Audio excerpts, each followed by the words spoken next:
وَلَقَدْ جِئْنَاهُمْ بِكِتَابٍ فَصَّلْنَاهُ عَلَى عِلْمٍ هُدًى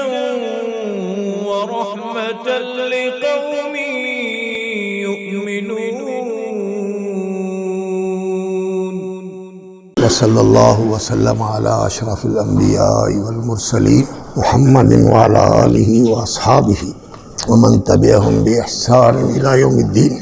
اشہد ان لا الہ الا اللہ وحدہ لا شریک لہ واشہد ان محمدا عبدہ ورسولہ وبعد۔ عزیزان گرامی، قرآن مجید اللہ کا کلام ہے اور منزل من اللہ وحی ہے۔ اللہ رب العزت نے اپنی رحمت خاصہ کے ساتھ انسانیت کی ہدایت اور بشریت کی اصلاح کے لیے یہ دستور اور قانون نازل فرمایا ہے۔ یہ اللہ تعالیٰ کی بہت بڑی نعمت ہے کہ اللہ رب العزت نے انسان کے اندر جو استعداد، قوت اور صلاحیت رکھی ہوئی ہے، اس استعداد و قابلیت کو بالفعل متحرک کرنے کے لیے اور روب عمل لانے کے لیے اللہ رب العزت نے یہ رہنمائی،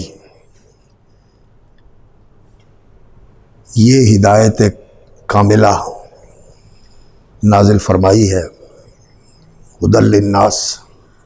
لوگوں کے لیے ہدایت۔ اور اللہ رب العزت انسان کو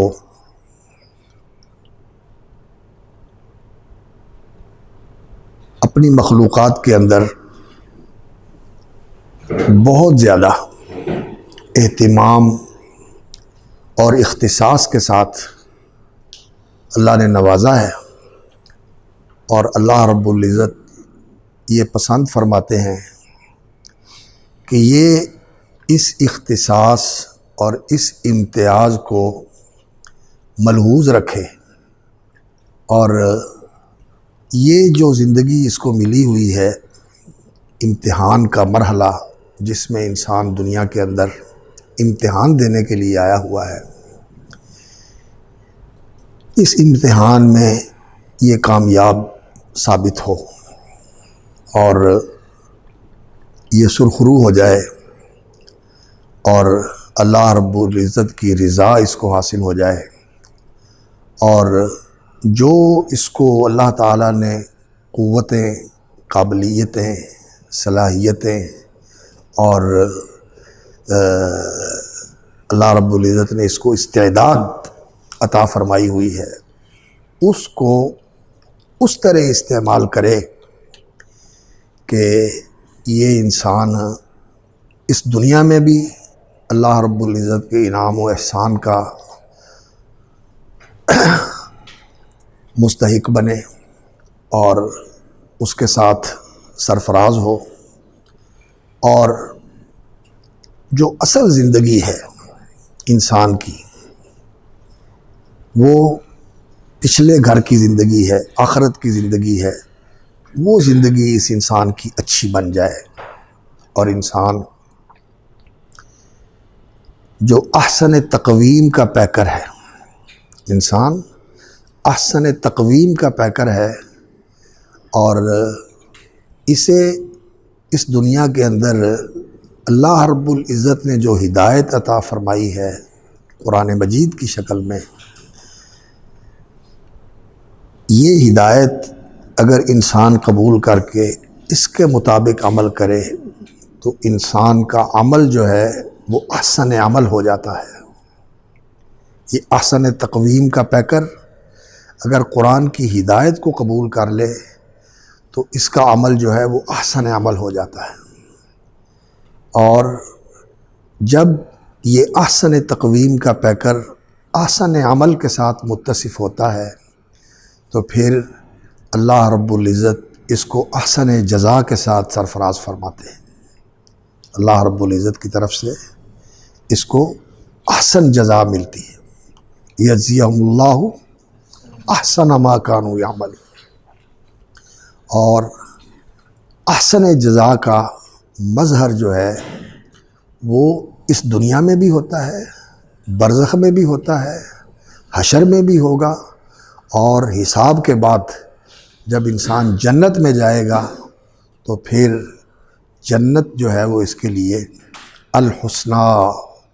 بہترین جگہ، بہترین گھر ہے، بہترین زندگی ہے۔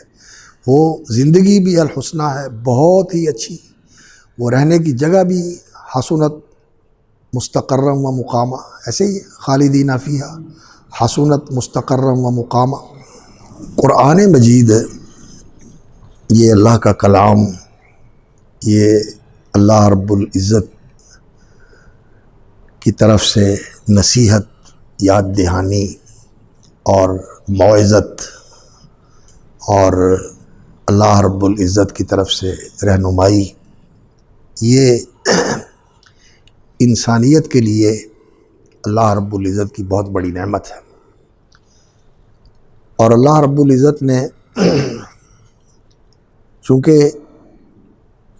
انسان کو اللہ رب العزت نے ایسی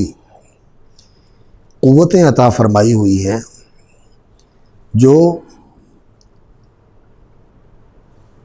دوسری مخلوقات کے اندر اس طرح نہیں ہے جیسے انسان کے اندر ہے۔ مثال کے طور پر عقل ہے، فہم و شعور ہے، اس کا کچھ حصہ سب جانوروں میں ہے۔ فرشتوں میں بھی عقل ہے، وہ فہم اور عقل رکھتے ہیں، اور جنات میں بھی ہے، جانوروں میں بھی کسی درجے میں ہے۔ لیکن انسان کو جو اللہ رب العزت نے عقل و شعور عطا فرمایا ہے، اس کے ساتھ انسان اس دنیا کے اندر خلافت کے منصب پر فائز ہوا ہے۔ اللہ رب العزت نے اس کو خلافت کا اعزاز بخشا ہے کہ یہ اس زمین کے اندر جعلکم خلائف فی الارض، اللہ رب العزت نے تمہیں خلائف، خلفاء، خلائف، خلیفہ کی جمع ہے، یہ اللہ رب العزت نے تمہیں خلفاء بنایا ہے۔ ثم جعلناکم خلائف فی الارض من بعدہم لننظر کیف تعملون۔ پہلے لوگ تھے، پھر اس کے بعد والے لوگ تھے، پھر اس کے بعد والے لوگ تھے، پھر ان کے بعد ہم آئے، پہلوں کے جانے کے بعد ان کے جانشین آ جاتے ہیں۔ تو واستعمرکم فیہا، اور اللہ رب العزت نے تمہیں اس میں آباد فرمایا ہے، اور فرشتے کام کرتے ہیں جو اللہ رب العزت نے ان کے سپرد کیا ہے کہ آپ نے یہ کام کرنا ہے، وہ وہی کام کرتے ہیں جو ان کو بتایا گیا ہے۔ ہوا کے اوپر مقرر فرشتے، بادلوں کے اوپر مقرر فرشتے، پہاڑوں کے اوپر مقرر فرشتے، وہ جس طرح اللہ رب العزت نے اس کو بنا دیا ہے وہ اسی طرح اس کو قائم رکھتے ہیں، اس کی حفاظت کرتے ہیں، اور جو ذمہ داری ان کو سونپی گئی ہے وہ پوری کرتے ہیں۔ لیکن انسان کو اللہ رب العزت نے یہ صلاحیت عطا فرمائی ہے کہ اللہ رب العزت جس طرح اس کائنات کے اندر تخلیق فرماتے ہیں، چیز کو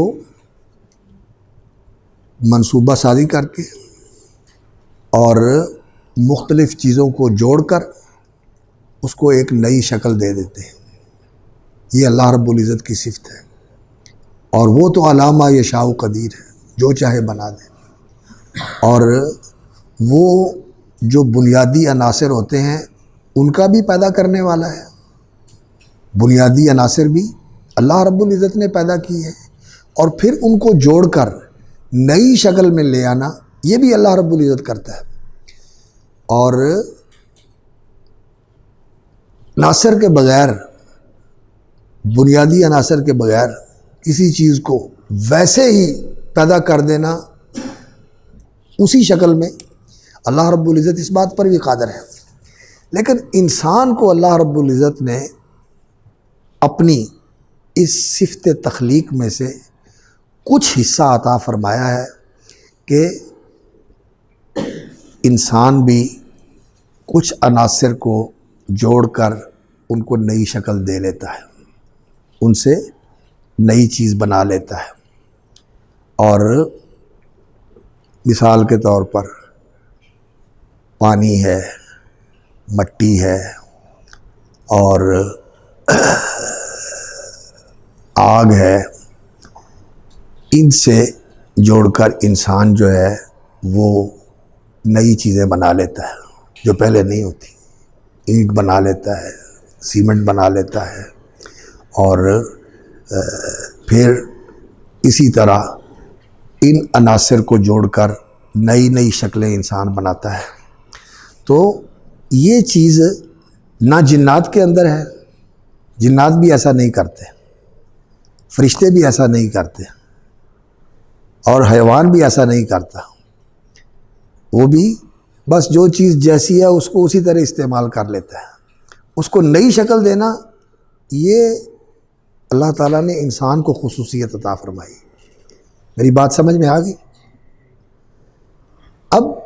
یہ تخلیقی قوت جو اللہ رب العزت نے محدود درجے کے اندر انسان کو عطا فرمائی ہے،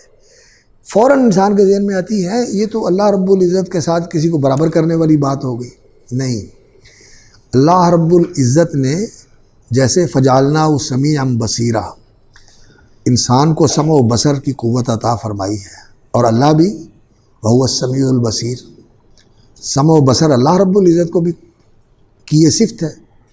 تو اللہ رب العزت کا سمع و بصر اور انسان کا سمع و بصر، اس میں کوئی تشابہ نہیں ہے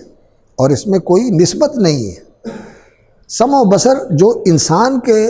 شایان شان تھا وہ اللہ رب العزت نے انسان کو دیا، جو اس کے لیے لائق تھا، جو اس کے لیے زیبا تھا، اور جو اللہ رب العزت کی ذات عالی کے لیے لائق ہے،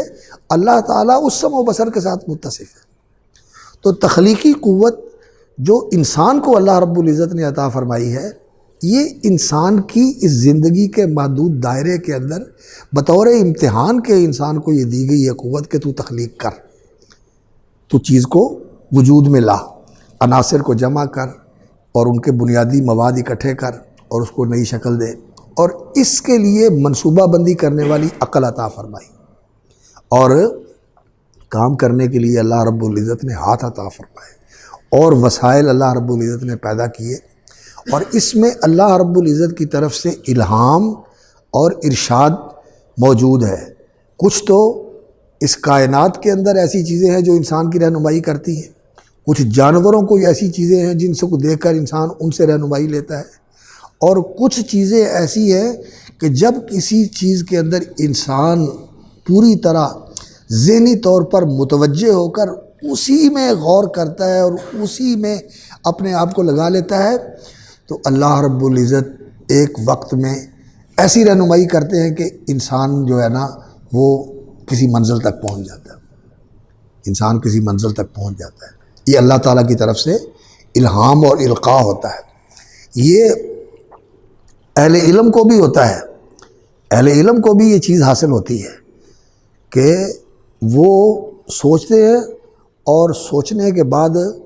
ایسی چیز ان کے ذہن میں آ جاتی ہے کہ دوسرے لوگ حیران ہو جاتے ہیں کہ یہ کیسا تخیل ہے، کیسا تصور ہے کہ یہ کہاں تک پہنچ گیا، ہم تو وہ سوچ بھی نہیں سکتے تھے جہاں تک یہ پہنچ گیا۔ وہ غالب کو اس بات پر بڑا ناز تھا کہ میں جو سوچتا ہوں اور پھر اس کو سوچ کر بیان کر سکتا ہوں، یہ ایک غیبی چیز ہے جو اللہ کی طرف سے مجھے عطا ہوئی ہے۔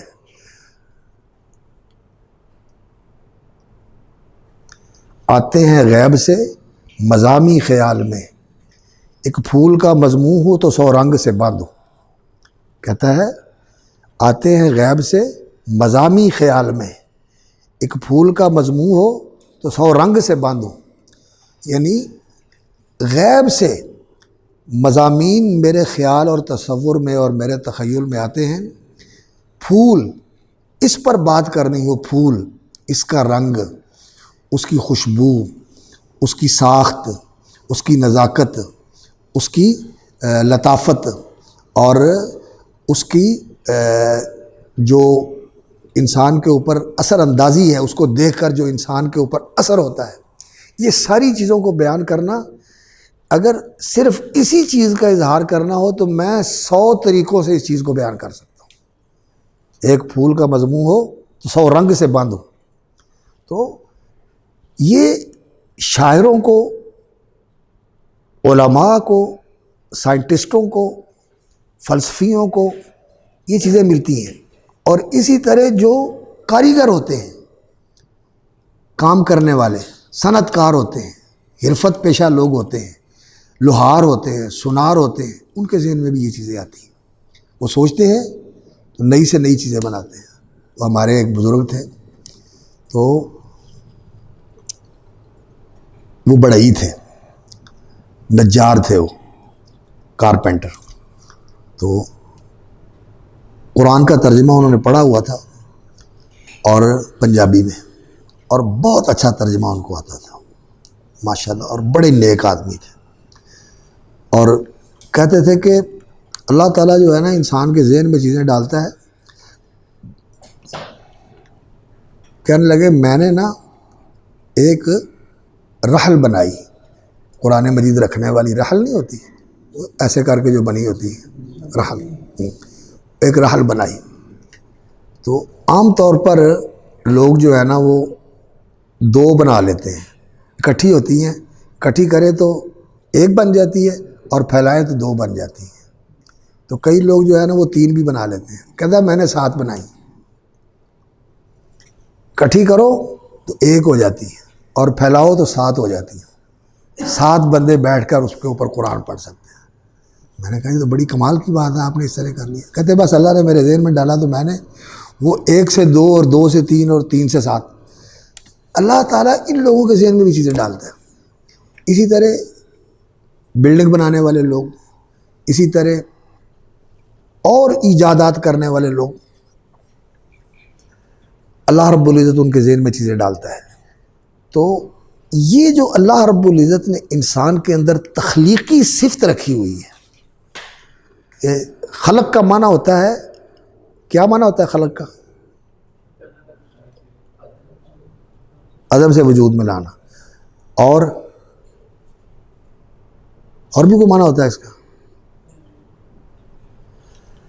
ایک خلق کا معنی ہم عام طور پر یہی کرتے ہیں، کسی چیز کو عدم سے وجود میں لانا، لیکن اللہ رب العزت نے قرآن مجید میں فرمایا هو اللہ الذی لا الہ الا هو، هو اللہ الذی لا الہ الا هو عالم الغیب والشہادہ الرحمن الرحیم، هو اللہ الذی لا الہ الا هو الملک القدوس السلام المؤمن المہیمن عزیز الجبار المتکبر سبحان اللہ عما یشرکون، هو اللہ الخالق البارئ، هو اللہ الخالق البارئ۔ تو الخالق البارئ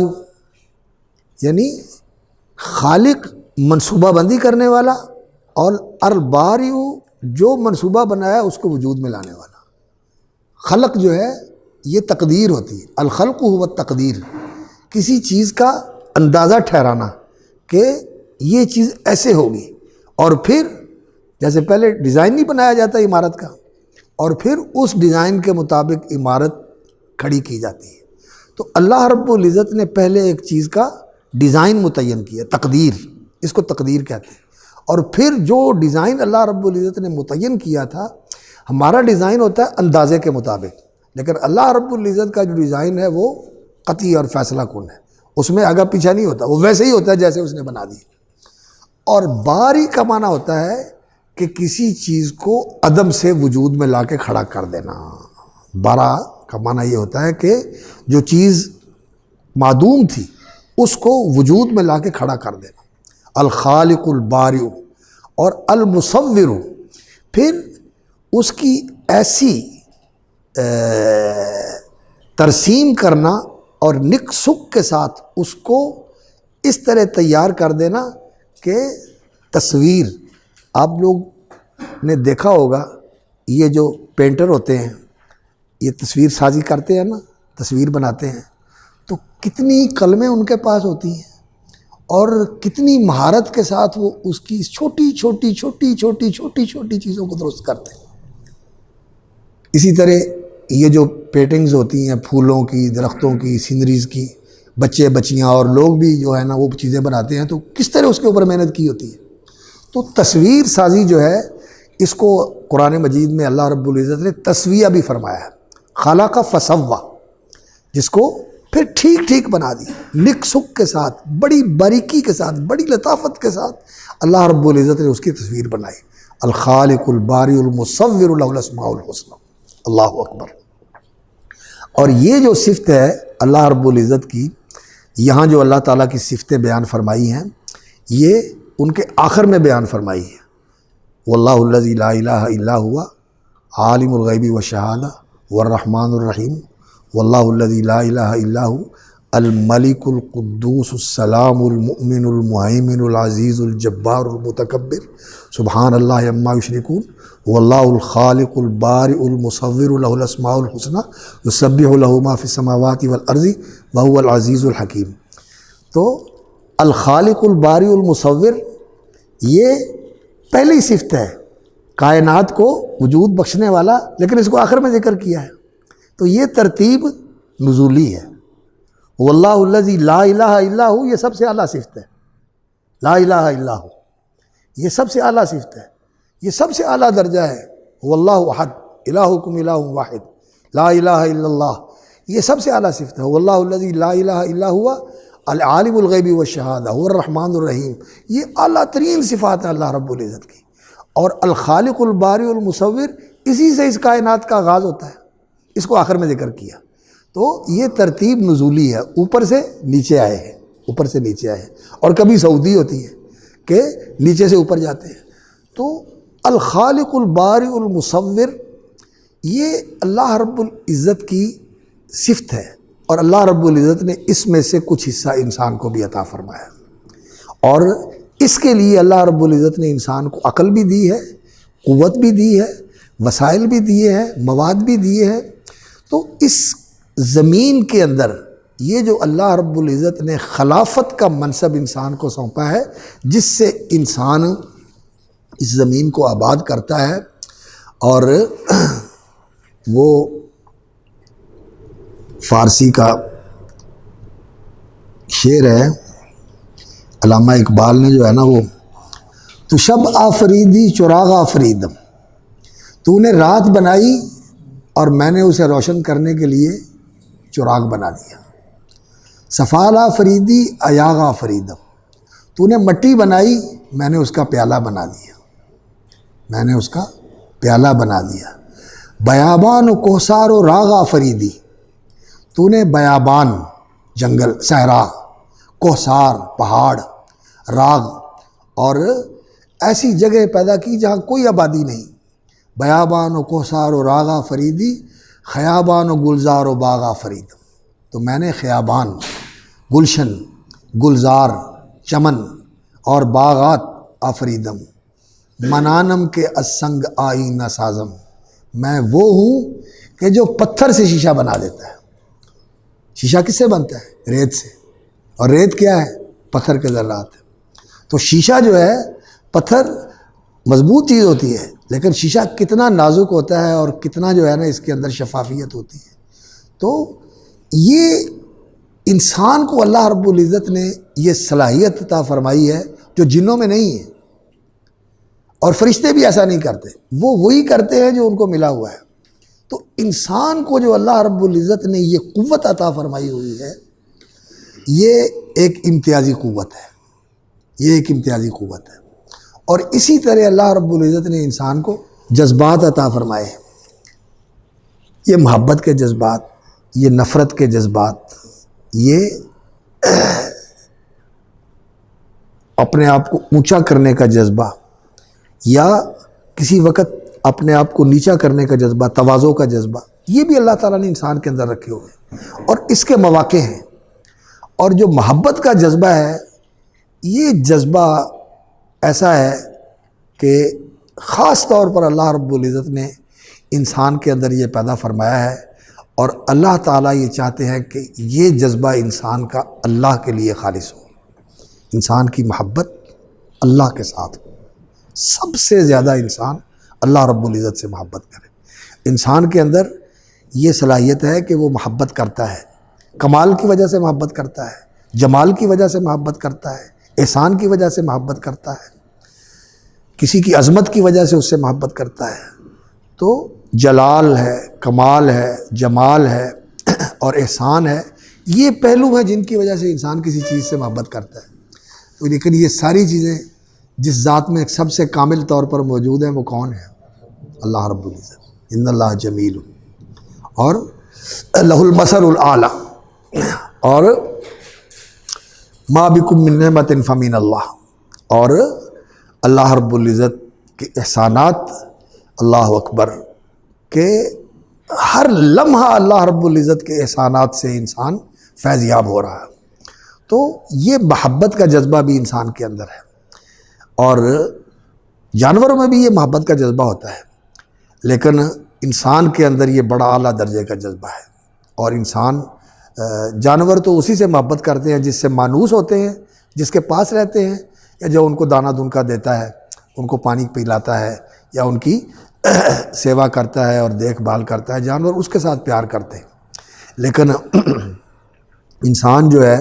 وہ کوئی چیز، اس کا کوئی بھی تعلق نہ ہو، صرف اس کے اندر خوبی ہو، کمال ہو، جمال ہو، تو اس کے ساتھ بھی انسان محبت کرتا ہے۔ تو یہ محبت کا جذبہ، یہ تخلیقی قوت، محبت کا جذبہ، اور تذلل اور خضوع کا جذبہ، کہ جو بڑا ہوتا ہے اس کے سامنے انسان اپنے آپ کو پھر اس سے نیچا سمجھتا ہے۔ تو جلال و عظمت و جلال اور کبریائی اور اللہ رب العزت کا العلی اور رفیع الدرجات ہونا، کہ وہ مقام و مرتبے میں بھی بہت اونچا ہے، اور ویسے بھی وہ سب سے اوپر ہے۔ علی العرش استویٰ، سب سے اوپر عرش ہے، اور عرش کے بھی اوپر اللہ رب العزت ہے۔ تو اللہ رب العزت کے ساتھ محبت کرنا، یہ بھی اللہ رب العزت نے انسان کے اندر جذبہ رکھا ہوا ہے۔ تو تخلیقی قوت اور یہ محبت کا داعیہ، اور تذلل اور خضوع کا داعیہ، اور اس زمین کی آباد کاری کی صلاحیت جو اللہ رب العزت نے انسان کے اندر ودیعت فرمائی ہوئی ہے، یہ اور مخلوقات میں نہیں ہے۔ تو یہ ساری قوتیں اللہ رب العزت نے انسان کو ان سے آراستہ کر کے، یہ بالقوہ چیزیں انسان کے اندر موجود ہیں۔ کیسے؟ بالقوہ، پوٹینشلی انسان ان چیزوں سے متصف ہے، اور ان کو بالفعل ظاہر ہونے کا موقع دینا، اس کے لیے تربیت کی ضرورت ہے، اس کے لیے تعلیم کی ضرورت ہے، اس کے لیے انسان کو رہنمائی کی ضرورت ہے۔ تو اس کے لیے کچھ تعلیم تو اللہ رب العزت نے اس کائنات کے اندر انتظام فرمایا ہے، کہ جس کو دیکھ کر انسان سیکھتا ہے، اور کچھ تعلیم ایسی ہے جو اللہ رب العزت نے وحی کے ذریعے انسان کو عطا فرمائی ہے، کہ انسان کی یہ قوتیں، یہ محبت کی قوت اور یہ شہوانی قوت انسان کے اندر جو ہے، یہ جذبہ شہوانیت جو ہے، اور اسی طرح یہ غضب اور قہر کی قوت، کہ کسی چیز کے اوپر غصے ہو کے اس کو دبانا ہے، ان چیزوں کی رہنمائی کے لیے اللہ رب العزت نے یہ ہدایت اتاری ہے، کامل ہدایت، جو آسمانی وحی کے ذریعے انسانوں کو اللہ رب العزت عطا کرتے رہے ہیں اپنے اپنے وقت میں، نبی اور رسول بھیج کر۔ سب سے پہلے نبی آدم علیہ السلام تھے، پھر ان کے بعد نبی آتے رہے، ادریس علیہ السلام، شیس علیہ السلام، یہ حضرات آدم علیہ السلام کے بعد پیدا ہوئے، نوح علیہ السلام سے پہلے۔ اور جب زمین کے اوپر گمراہی پھیل گئی اور انسان نے اللہ کو چھوڑ کر اور اللہ کے ساتھ برابر ہستیاں کھڑی کر لیں اور ان کو خدا کا ہمسر بنا دیا اور اللہ والا حق ان کو دینا شروع کر دیا، تو جب زمین کے اوپر گمراہی پھیل گئی، کان الناس امۃ واحدۃ فاختلفوا، اہل توحید رہے لیکن اکا دکا، اکثریت جو تھی وہ بھٹک گئی راہ راست سے۔ اختلاف کیا ہوتا ہے؟ اختلاف یہ ہوتا ہے کہ نبی کا راستہ چھوڑ دیا جائے، انسان نبی سے اختلاف کریں، نبی کا راستہ چھوڑ دیں، دوسرے راستے کی طرف چلے جائیں، یہ اختلاف جو ہے مذموم ہے۔ یہی اختلاف جو ہے انسان کو تباہی کی طرف لے جاتا ہے کہ نبی کی مخالفت کرے، نبی کا راستہ چھوڑ کر دوسرے راستے کی طرف انسان نکل جائے۔ تو کان الناس امۃ واحدۃ فبعث اللہ النبیین، تو پہلے نبی جو انسانوں کے گمراہ ہونے کے بعد آئے وہ حضرت نوح علیہ السلام تھے، اور پھر اس کے بعد یہ سلسلہ چلتا رہا۔ وَإِن مِّنْ أُمَّةٍ إِلَّا خَلَا فِيهَا نَذِيرٌ، اور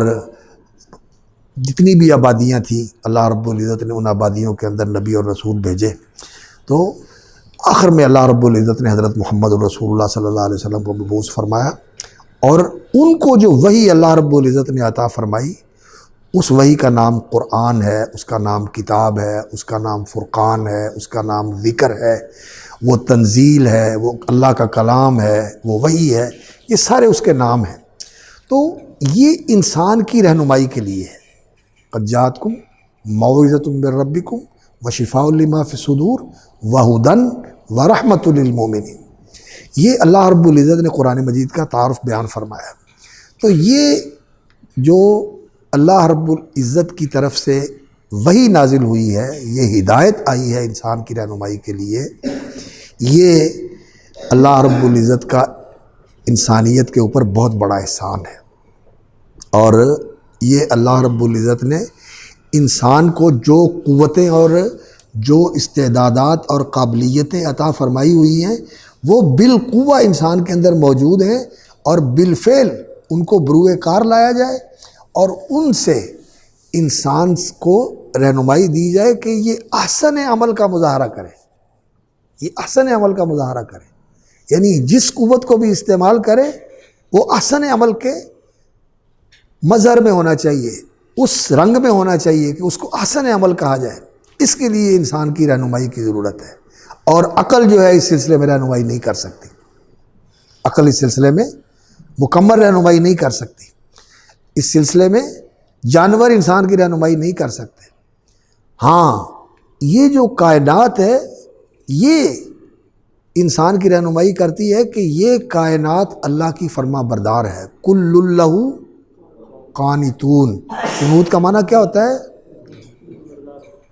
دائمی فرما برداری۔ قنوت کا معنی ہوتا ہے دائمی فرما برداری، یعنی کسی وقت بھی نافرمانی نہیں کرنی۔ تو کائنات جو ہے یہ قانت ہے، اللہ رب العزت کی فرما بردار ہے۔ یہ رہنمائی تو ہوتی ہے انسان کی کہ مجھے بھی اللہ کا فرما بردار ہونا چاہیے کہ یہ ساری کائنات اس کی فرما بردار ہے۔ لیکن یہ جو انسان کے اندر ایک اور چیز ہے تنازع، کہ انسان کے اندر ٹکراؤ ہے، ایک طرف اس کے اندر محبت کا جذبہ ہے اور دوسری طرف بغض کا جذبہ بھی ہے، اور ایک طرف علو اور غلبے کا جذبہ ہے کہ میں برتر اور قاہر اور غالب رہوں، اور دوسری طرف یہ بھی اس کے اندر جذبہ ہے کہ کسی جگہ انسان جو ہے نا وہ اپنے آپ کو نیچا کرنا چاہتا ہے، لیکن کہاں جو ہے نا وہ یہ استعمال کرنا ہے غلبے والا اور کہاں نیچے والا، اس کی رہنمائی کی ضرورت ہے۔ اور کہاں جو ہے محبت انسان کی ایسی ہونی چاہیے کہ وہ سب سے زیادہ اس کے لیے ہو، اور کہاں محدود درجے کے اندر ہونی چاہیے، اس کے لیے رہنمائی کی ضرورت ہے۔ اور انسان نے عمل کرنا ہے صرف اسی دنیا کی بہتری اور اسی دنیا کی عیش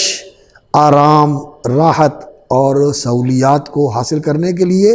یہ جو اللہ تعالیٰ نے قوتیں انسان کو اور وسائل عطا فرمائے ہوئے ہیں اسی کے لیے ان کو استعمال کرنا ہے، یا انسان نے یہ چیزیں استعمال کرنی ہے اور اس کے ساتھ آخرت کے اندر جو اصل زندگی ہے اس زندگی کو بھی بنانے کی کوشش کرنی ہے۔ اس کے لیے رہنمائی کی ضرورت ہے۔ یہ رہنمائی جو ہے نا وہ یہ قرآن مجید مہیا کرتا ہے۔ تو قرآن جو ہے یہ اللہ کی طرف سے نازل ہونے والی کامل ہدایت ہے، اور یہ انسان کی رہنمائی کے لیے آئی ہے، یہ انسانیت کی ہدایت کے لیے اور بشریت کی اصلاح کے لیے اللہ رب العزت کا اتارا ہوا دستور ہے۔ اور اگر انسان اس کے مطابق اپنے آپ کو چلائے جیسے یہ قرآن کہتا ہے، اور اللہ رب العزت نے محمد الرسول اللہ صلی اللہ علیہ وسلم کی ذات اقدس پر نبوت کو مکمل فرما دیا اور اس کا اختتام فرما دیا۔ اب آپ کے بعد سب سے اعلیٰ مقام محمد الرسول اللہ صلی اللہ علیہ وسلم کا ہے، نبیوں میں اور رسولوں میں عالی مرتبت رسول ہیں اور امام الانبیاء والرسل ہیں، سید الاولین والآخرین ہیں۔ تو آپ صلی اللہ علیہ وسلم کی ذات اقدس پر یہ مکمل ہو گیا سلسلہ، اب آپ کے بعد کوئی آنے والا نہیں ہے۔ تو اللہ رب العزت نے پھر اس ہدایت کو جو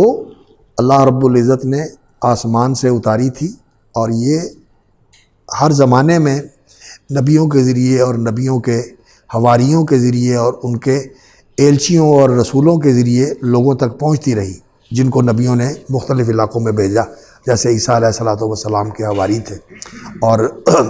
ان کے رسول تھے جن کو مختلف علاقوں میں وہ بھیجتے تھے۔ نبی صلی اللہ علیہ وسلم کے بھی مبلغ تھے جو مختلف علاقوں میں جا کر بھیجتے تھے، اور اب آپ صلی اللہ علیہ وسلم کی امت میں علماء ہیں جو نبی صلی اللہ علیہ وسلم کے بعد وہ کام کرتے ہیں جو آپ صلی اللہ علیہ وسلم نے کیا تھا۔ تو رسول اکرم صلی اللہ علیہ وسلم پر جب اللہ رب العزت نے نبوت کو مکمل فرما کے اس کا دروازہ بند کر دیا، تو اس ہدایت کے مطابق کامل انسانی نمونہ، کہ اس ہدایت کے مطابق انسان کی عملی زندگی کے اندر مکمل نمونہ موجود ہو۔ عملی نمونہ ایک ہوتا ہے یہ نظریاتی بات، اور ایک ہوتا ہے عمل کے اندر اس چیز کو پیش کر دینا۔ نظریہ تھیوری اور پریکٹیکل عملی طور پر وہ چیز سامنے آ جانا، یہ اللہ رب العزت نے انسانیت کی رہنمائی کے لیے محمد الرسول اللہ صلی اللہ علیہ وسلم والذین معہ، جو آپ کے صحابہ تھے، اس دور کے اندر اور اس جماعت کے ساتھ امام جس کے محمد الرسول اللہ صلی اللہ علیہ وسلم ہیں، اور پیروکار وہ الجماع رسول اکرم صلی اللہ علیہ وسلم کے صحابہ ہیں، جن کو اللہ رب العزت نے پوری انسانیت سے منتخب کر کے رسول اکرم صلی اللہ علیہ وسلم کے ساتھ ملایا۔ انہوں نے اس عملی زندگی کا نمونہ بھی پیش کر دیا، عملی زندگی کا نمونہ بھی پیش کر دیا، اور اب یہ وہی تھیوری، نظریہ اور علمی رہنمائی قرآن کی شکل میں ہے، اور عملی رہنمائی یہ محمد الرسول اللہ صلی اللہ علیہ وسلم کی سیرت و سنت اور صحابہ کا، خلفائے راشدین کا، صحابہ کا اور خیر القرون کا جو عملی نمونہ ہے وہ انسانیت کی رہنمائی کے لیے موجود ہے۔ اور اگر انسانیت اس عملی نمونے کو سامنے رکھ کے جس دور میں بھی ہوں، جس علاقے میں بھی ہوں، اگر وہ اس کو سامنے رکھ کر اپنی زندگی کو چلانے کی کوشش کریں تو ان کی زندگی جو ہے وہ احسن عمل کا مظہر بن سکتی ہے، احسن عمل کا مظہر بن سکتی ہے، اور پھر اس کے نتیجے میں ان کو اس دنیا کے اندر بھی اللہ رب العزت بہتر بدلہ دیتے ہیں، برزخ میں بھی اللہ رب العزت ان کے ساتھ بہتر معاملہ فرمائیں گے، اور حشر میں بھی اللہ تعالیٰ آسانی فرمائیں گے، اور حساب کے بعد پھر ان کے لیے بہت ہی اعلیٰ درجے کی زندگی اللہ رب العزت نے رکھی ہوئی ہے۔ تو یہ ایک بنیادی تصور ہے جو ہمارے ذہن میں ہونا چاہیے قرآن مجید کے متعلق، اور زندگی کے ساتھ جو اس کا تعلق ہے اس کے حوالے سے، اور آج بھی اس کی اسی طرح ضرورت ہے جس طرح اس کی ہر دور میں ضرورت رہی ہے، اور انسانیت کی فلاح اور انسانیت کی سعادت اور